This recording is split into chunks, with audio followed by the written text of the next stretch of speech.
Let's do a makeover. Sure, why not?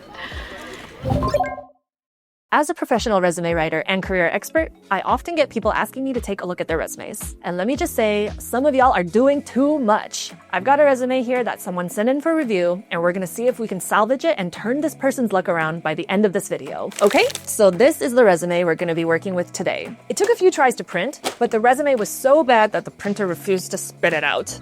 It sure looks like this applicant has made an effort to stand out and get attention.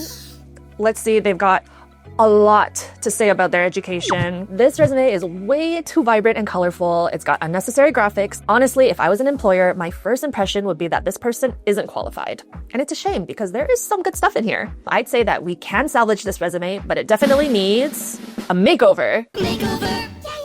One of the issues with this resume is that there's too much visual flair. That's distracting for the employer and makes your qualifications difficult to read. So it's best to only use 1 or 2 colors on your resume so an employer can easily focus on key information. Next, this border and the header graphic can totally go. And what's the deal with the pens? To show you can write?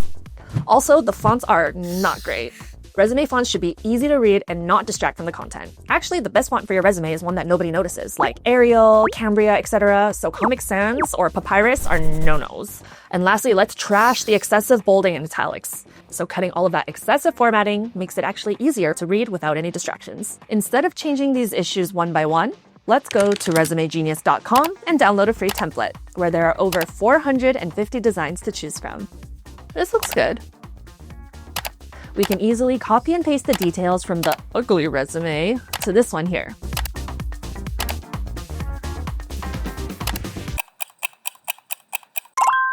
Visually, this resume already looks cleaner and more professional, but there are still a few key mistakes we need to address. The summary. It's generally best to avoid personal pronouns like I to make your writing more engaging and less repetitive. And also, never, ever, ever apologize for inexperience in your summary. Because I can see that this applicant wants to come out as enthusiastic and engaging, but they are sending out the wrong message. So let's cut out the modesty and just focus on what makes them great and help stomp out the competition. Next, this applicant has a lot to say about their work experience and education. A bit too much, actually. Ain't nobody reading all that. A couple of these achievements are a bit repetitive. You can see the 3rd and 4th bullet points don't really add anything of value. They're just general responsibilities and they don't demonstrate the applicant's ability to do anything particularly well. There's no measurement of value to impress the employer here. So what I'm gonna do is delete the 3rd and 4th bullet points and just combine the last 2 into a single achievement because they're both basically saying the same thing.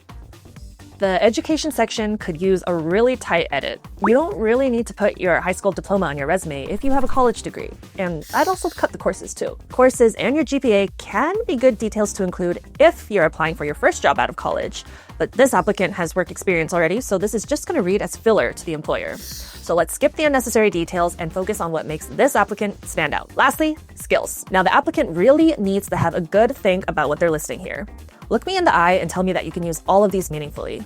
I mean, even if you can, the employer is unlikely to be looking for everything on this list, even if we ignore the accidental duplicates.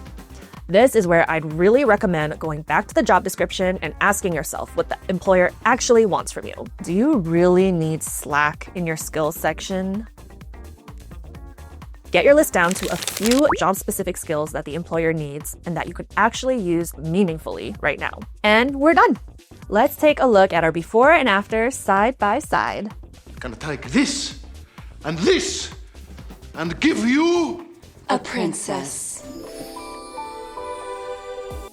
Wow, our new resume is cleaner, more polished, and we got it down to a single page without cutting any of the applicant's most relevant skills and accomplishments. This applicant looks much more qualified and detail-oriented, and they're also much more likely to have their resume shortlisted by an employer.